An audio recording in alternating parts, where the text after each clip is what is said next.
We have some heroes and zeros here today. We have a hero first who advocated for himself. It was just yesterday we were talking about a survey that was done by artificial intelligence of 400,000 air travelers.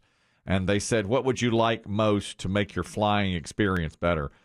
Chris Demm was with this list. One of them was what somebody had said, well, I bought the facial recognition thing, and that has made a huge difference for me. And they loved it. And Chris Demm concurred. If you're a frequent flyer, you know, you're what is that called? Pre-check. Pre-check. Then somebody else wanted the known traveler program. Okay. Somebody else said, and the number one was the bathroom should be being cleaned all the time by some sort of artificial intelligence. Go in there and sanitize it just constantly. But one was put tags on every piece of luggage so that you can tell me where the luggage is. You can text me when it's on the plane, and some are doing that.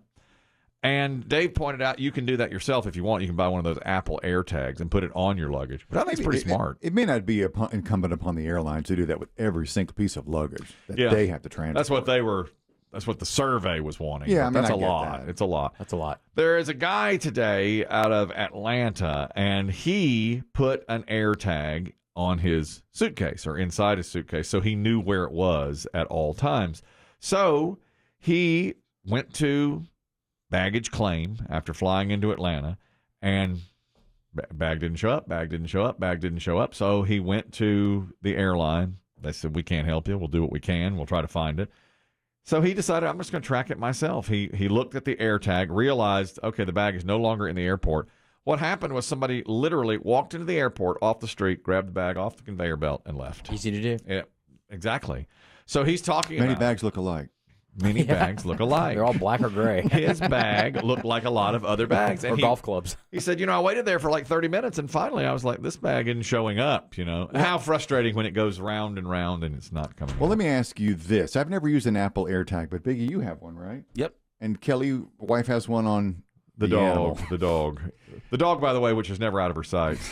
Yeah. Is big track. Money well at her spent. feet? Tracked at all times. At her feet or in her lap? At her feet or in her lap, exactly. Always, that's right. But if he was, let's just say, for instance, if I'm getting off of an aeroplane, would that be the first thing I do is check where my bag is? Well, you'd think. But why would he have to wait at the carousel if he did? He should know instantly where it is and why it's not coming down the carousel. Well, I think he probably went to the carousel and said, all right, let's get it, as usual. And then when it didn't come, he said, let me check and see where it is. And when he did, it was How detailed are those tags? Have you looked at? I've never looked at one. I mean, are they pinpoint, or is it just like a general? No, it's pinpoint. It is. So I would know that if it's under the plane, that I could go and sit down for 15 minutes and know that I can get up in 15 minutes and it's coming around. Or on the truck taking it to the terminal. So it doesn't just say it's at the Atlanta airport. It says it's on the Delta flight underneath the plane. Well, it wants to give you like on Delta, blah, blah, blah, but you'll see where it is. In relation to you. In relation to you, yeah. You'll see it moving. You can actually see it move. Yeah, if it's on a tram or something. Yeah. I probably would have checked that. I'm kind of with Demm on that one. I'd have looked at it after I got off the plane to see how long I had to wait for it. He goes to the video, to the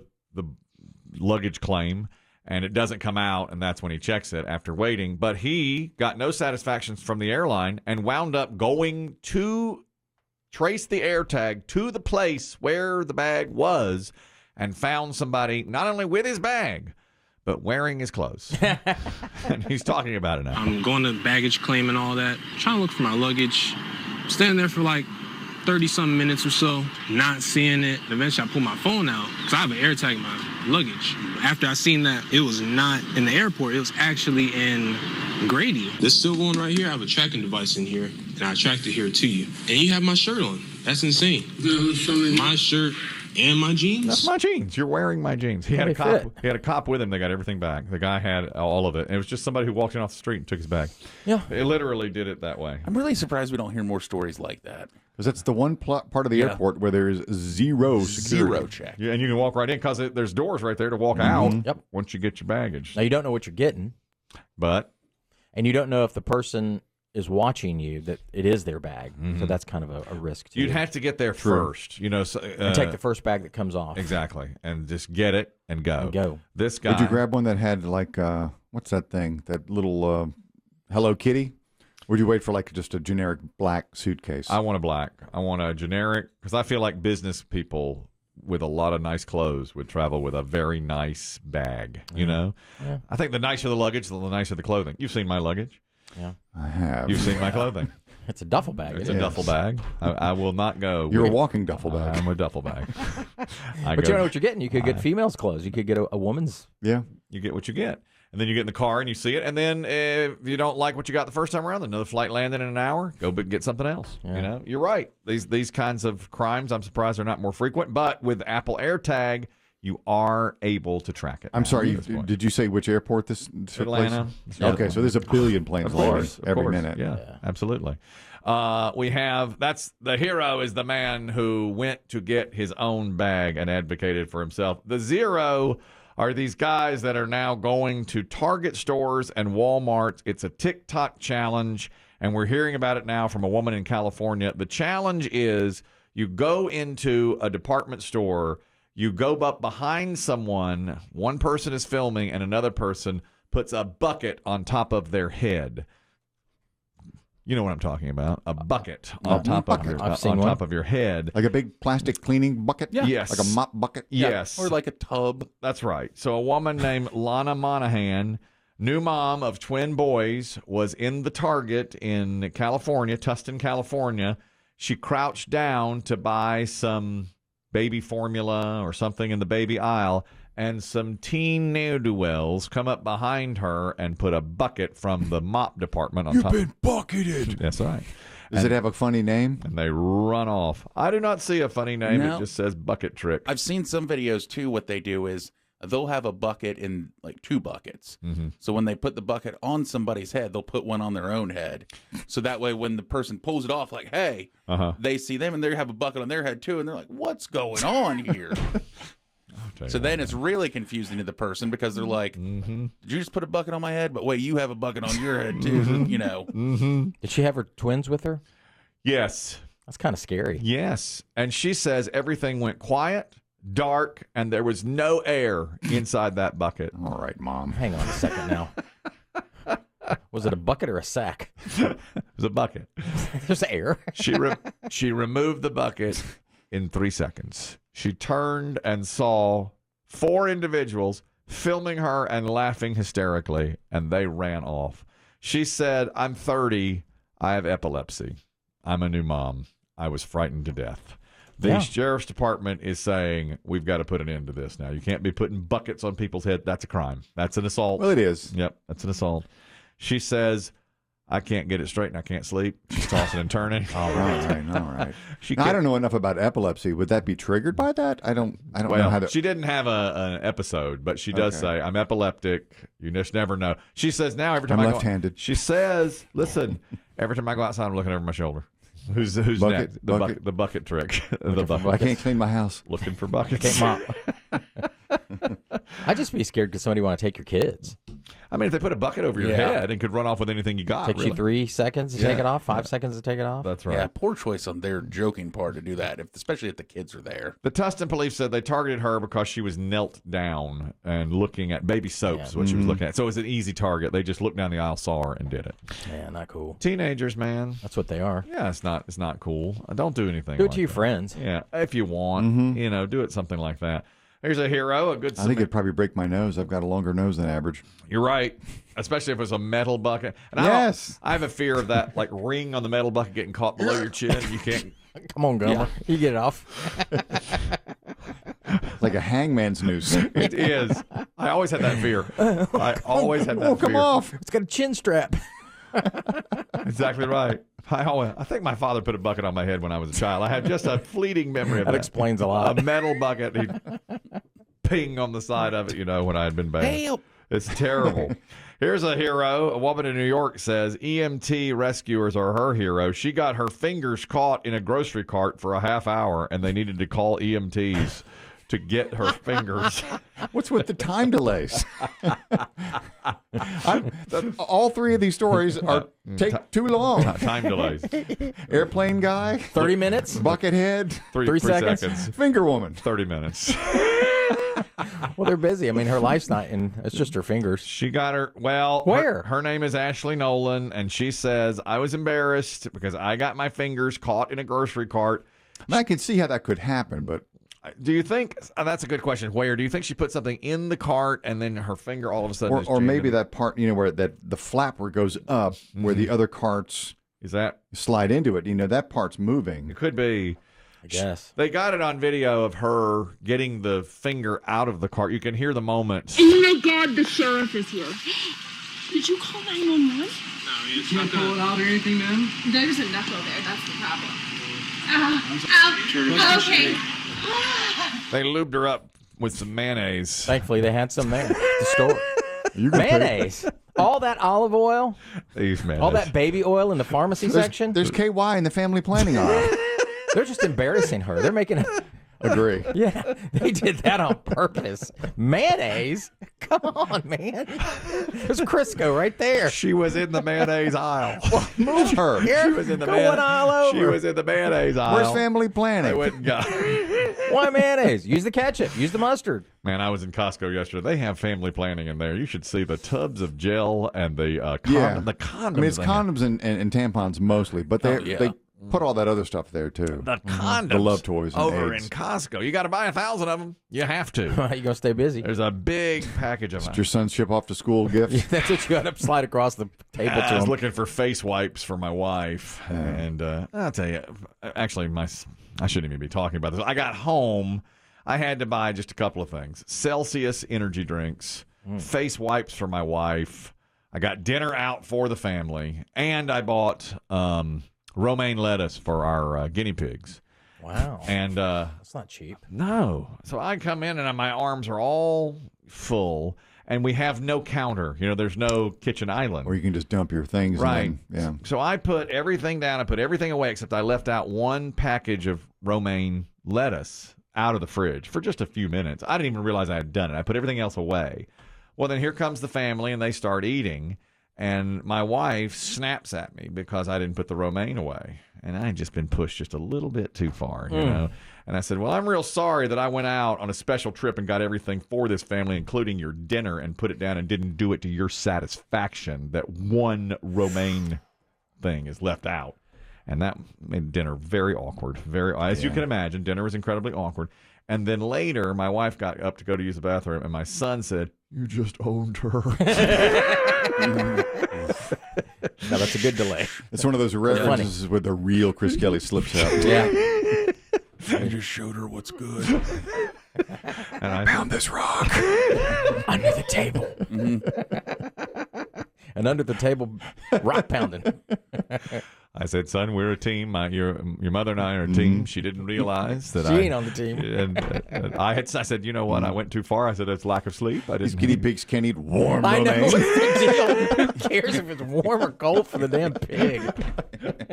I just said, son, we don't talk like that. Excuse me, this romaine is brown on the edges. Is this rust? I tell you, I just snapped there for just a second, just for 15 seconds. Just for That's all a it second. takes. But boy, when she got up, whoa, you owned her. You totally owned her. We don't say anything like that. I've been happily married 20 years. I can tell. 20 years, happily married. Once in a while, I lose my cool. Just once in a while. Sounds like human. the start of the Dateline episode. Okay. Yeah. Okay. They were happily married for 21 years. Then he brought home the romaine one day. Some call it Celsius rage. He was consuming up to 8 of the beverages a day. And eating nothing. Yeah. I am enjoying a Celsius. I'll tell you that. I'm back on Celsius. His behavior started to change when he ate nothing but almonds. That's true too. That's a fact. And oranges. Now, this is about a married couple as well. A groom's vows are going viral today. A wedding videographer put him up on his social media because he said, I cannot believe the groom got away with this. First of all, and these two got married a month ago, okay? And it was an outdoor wedding. It was very nice. I think it was in California. And it looked beautiful. The wedding videographer that they had hired said to the groom ahead of the ceremony while he was by himself, is there anything you want to say to your wife? And we'll include this in the video. Anything you want to say to your future bride? I hope we have a lot of sex. A lot.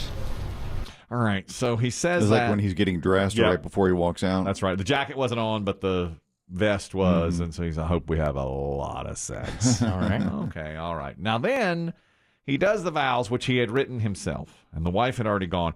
Also, his mother, the groom's mother, is officiating the wedding. She's up there. So it's the mother, the groom, and the bride. And here are his vows. People are debating now. Is this fun and funny or over the line? Only 2 things are required to keep me happy. Keep my belly full and my balls empty. Though you're amazing at half of it, we really need to get you some cooking lessons. You hear the nervous laughter. And Mother's there. Mother standing from me to you. I mean, Mother is 3 feet from him. Even when my belly isn't full, there is no one I could ever love more in this lifetime, unless I actually get a chance to meet Margot Robbie. Since the beginning, I was always told life gets even better when the kids fall asleep and you tell me to come to the bedroom. Nothing's better than the sound of gagging and headboard slamming. Michael. P.S. Since you're so good at making decisions like marrying me, you can choose whether tonight's going to end with being a toaster, strudel, or a Twinkie. That's his mother that said Michael in the middle of that. That's his mother. And then she says something at the end. Being that I am his mom, I will deal with him later. He is grounded. By all means. Those are his vows at the wedding. And a lot of people are saying, what a disgusting pig to make this day something like that. I'm going to sound ignorant. I don't understand the toaster strudel reference. I don't get it either, but I think it's some sort of sex game that those two play together. I don't get that either. But Is it a finishing move, as we like to say in the wrestling world? That's what I was thinking. That's the only thing I can get out of it. But I think I know it. Of course you do, Dave. You're the panty Dave. shredder. You're just sitting there like a Cheshire Good cat. Lord, just look at that big grin on his face. He knows it. Toaster, strudel, or Twinkie. Well, the toaster strudel has the I get icing it. on the I get outside, it. I and the get it. Twinkie has the Okay. icing on the inside. I get it. That's the panty shredder for you. he knows it. He's lived it. It's not a title that is given; it's earned. The guy's not terribly bright to begin with, so I hope the there's math time. was simple. An idiot. He's an idiot. What does she look like? He's a mouth-breathing idiot. Yeah, he is. That's exactly what he is. He even sounds dumb saying does that. sound It does sound He's not stupid. even suave He doing looks it. stupid. He I sounds can stupid. make you a toaster strudel. It's He's beyond moronic. it's awful. He's But sub-moronic. now, Yes. It's her turn. Well, we don't have her. Her vows were She went first. The Standard. the standard vows. What did she look like when he was reading this? Well, she was laughing. She was giggling. Giggling. And so now she has gone to her social media to say, I love this man and he's just being funny. Yes, I'm happy. Yes, I'm still married. Yes, I love my wedding. And there is nothing that I would have changed. I loved his vows. I loved my vows. I loved our wedding day. His vows showed a piece of his personality, which is the humor side, which is definitely Michael. I have known him since 2010. We started dating in 2013. He was like this then. So I knew what I was getting myself into. They've been together a long time. They've been together a long. I mean, you heard there. Yeah. And Made for I each give other him then. 2 years. me too. I thought the same thing, but then I thought they'd been together Yeah. since 2010. Yeah. And they just got married. So, at first I thought, like, this lunkhead is not gonna Maybe keep that's her. her sense of humor too. She just didn't want to put it in her vows. I hate it. Some people are just simpatico like that. I guess so. if I had done that, She walked away. she would not have and married kicked me. you first. That would have been it. She would not have married me. That's right. Debbie, your thoughts on these vows? Go ahead. So I saw the video of it, and if you just hear it the way y'all play it, it can sound pretty disgusting. But if you see the video, like, she's laughing, and, like, it's very endearing. It was sweet, and it was funny. And even the mom is, like, laughing. So I don't think it was, like, a total shock or surprise to her that that's something that he would say. I think that's right. I think what Chris Dem's saying is she knows him. That must be their sense of humor and his sense of humor, certainly. So no big deal for them. For me, it's cringe. I don't want balls on the wedding vows. Me too. I mean, did you hear? He said, "My belly full, my balls empty." It's so embarrassing for the people attending, though. I hated it. I know I hated it. I mean, these are the type of people that fart at the dinner table. I know it's terrible. Ugh. Lisa, you wanted to comment on it. Go ahead. Hey, good morning, guys. Love the show, P1. This is what's wrong with comedy these days. Nobody can take a joke. The wife wasn't offended, so why should anybody else? Who cares what anybody else thought? She thought it was funny. She loves the guy. I would have given anything if my husband would have did that. Really? You would like to hear him say that? Really? Yes, sir. Yes, sir. Okay. It's not that I can't take a joke. I just didn't think it was very funny, and I thought it was more crude. And it's your wedding day, you're not doing a stand-up. Get one shot at this, one shot, maybe. But that's me and my wife. We would never have different done for that. everybody. Thank you, Lisa. I appreciate it. I know it's your wedding, but I'd be thinking like my grandma's here. Yeah. Your mother's right there. Your mother's standing right. Yeah, I there. just like keep my belly full and my balls in. And I'd be thinking of her dad standing there. Exactly. Yeah. And their kids. I mean, I think they have kids. I think they do. That's right. Yeah. And then that part about the headboard and all that and the toaster strudel. Yeah, well, that part's true. Mark, a comment. Go ahead, Mark. Yes. I was telling Biggie that my wife and I have probably a similar personality to these two, but I'm telling Biggie that same thing. When we got married at our house, and her grandfather was there, her mom was there. I just think if it was like a private ceremony with only your friends who kind of get that, but if your mom's doing the ceremony, I see your guys' point of view. Like I can see it both ways, but I don't think I could have done that. My wife and I talk like that to each other in private. Right. Go ahead. I'm with you. I just think a wedding should be more reserved, more. I mean, they don't have to be reserved. I mean, they can be upbeat and fun, but thank you, that's Mark. just cringe. It's not. It wasn't. I didn't think it's funny. I didn't like anything about it. Tim, you're talking about this guy's vows as well. Go ahead. Well, I think it boils down to the people that are in that group of whatever it is. But my question is, why is everybody so offended for somebody else? It doesn't make sense to me that. Who says anybody's offended? Mostly people are saying this is awful. It's cringeworthy. It's terrible. Bad it's taste. not funny. It's in bad taste. Yeah, I'm not offended. I just think it's crude. And look what you're doing in front of your new wife and your mother and your grandfather and your friends. You look like an idiot. No, but I'm not offended. I just think he looks like an oaf. He just looks like a big. That's his right to look like a sure. dipstick. Who's stopping him? Who's stopping him? Nobody. He did it. But he can be allowed to comment on it. He can be criticized for it as well. If you're going to put it out there. Yeah. And a lot of people say that these days. Nobody's offended here. He just looks like an absolute jackass. No, not offended. He looks and awful. if you put it out, Yeah. I'm allowed to comment on it. Yeah, of course.